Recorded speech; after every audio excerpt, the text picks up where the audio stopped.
honor to address you on an issue that affects every nation across the globe, the world drug problem, and a big problem it is. The scourge of drug addiction continues to claim too many lives in the United States and in nations around the world. Today, we commit to fighting the drug epidemic. The global poison. The world drug problem is not confined by borders, flags, or belief systems. It is a shadow economy that feeds on desperation, instability, and silence. Every year, millions of lives are damaged or lost, not just from addiction, but from the systems that traffic humans, weapons, and power alongside narcotics. In the United States, officials often speak about drugs as a border issue, but the truth is far more uncomfortable. The most dangerous operations rarely announce themselves with violence. They hide behind paperwork, institutions, and trust. At 4:37 a.m. in Los Angeles, California, floodlights pierced the darkness around a hillside mansion valued at over $2 million. From a distance, it appeared peaceful. Arched windows, religious symbols, quiet luxury. On official records, the property belonged to Pastor Abdi H., a well-known community figure, respected for his sermons on discipline, faith, and moral order. But federal surveillance told a different story. The mansion was fortified. Armed guards rotated shifts, thermal cameras monitored every angle, motion sensors lined the perimeter. This was not a residence built for worship, it was designed for defense. For months, investigators had tracked irregular financial flows tied to religious charities, logistics companies, and humanitarian shipping exemptions. Donations vanished into layered shell accounts, cargo manifests didn't match weights, transfers followed coded timing windows. What finally triggered action was not money, but children. Across Los Angeles County, families from small congregations reported quiet disappearances. No break-ins, no ransom calls. Children attended church programs and never returned home. Each case appeared isolated until data was overlaid. The same sermons, the same church, the same pastor. Federal command approved a coordinated strike, not just one raid, but many. The mansion would be the first door opened. At 4:37 a.m., the order was given. Steel gates collapsed, flashbangs shattered the silence. Armed resistance was brief but intense. Within minutes, defenders were overwhelmed. Inside the main house, Pastor Abdi H. was detained attempting to destroy encrypted files. Then, agents opened a locked structure near the garden.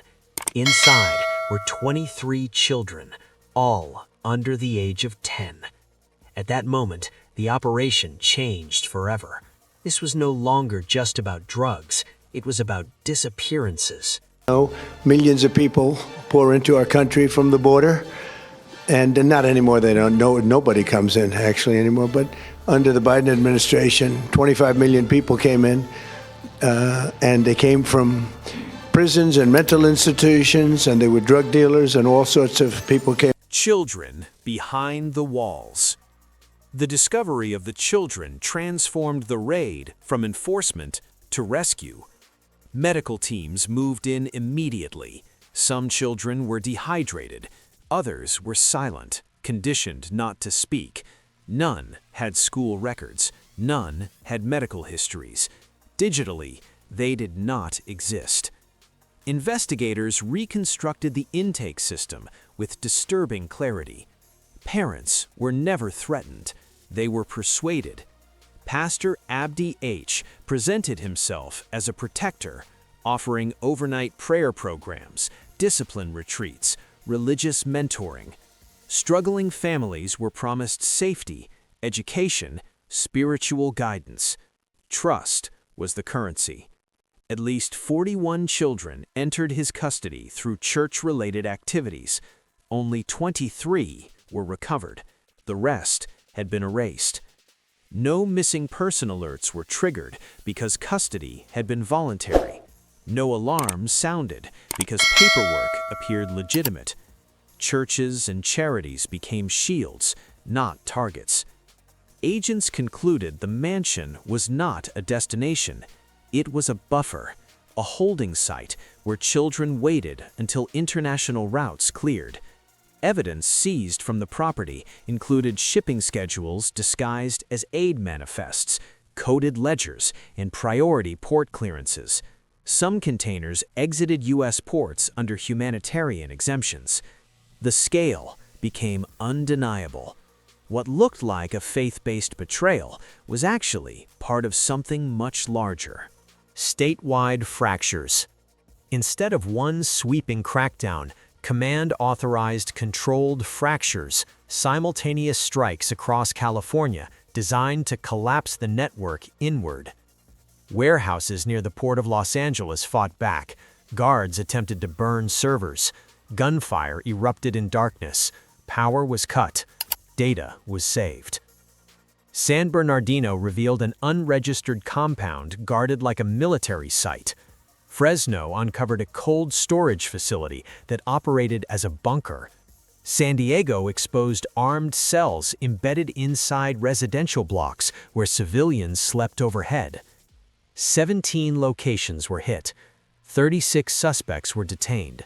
Millions in cash and weapons were seized, but it was the paperwork that revealed the truth. Ledgers didn't list goods, they listed movements. California was not the hub, it was a corridor, and the network extended far beyond the state. The global machine. Financial reconstruction pointed repeatedly to overseas narcotics syndicates, most notably Afghan drug cartels. These organizations operate as hybrid systems, part trafficking network, part paramilitary structure. They move drugs, they move people. The same routes serve both. Pastor Abdi H. was not a leader, he was a facilitator. His role was intake and concealment, using religious authority to bypass resistance. Interrogation confirmed the truth. Transfers were triggered by financial signals. Children were moved in stages.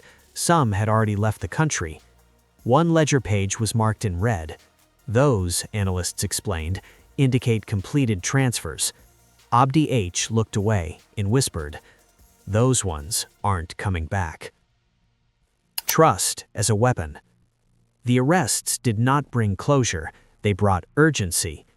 Within days, parallel accounts activated, charities dissolved and reappeared under new names.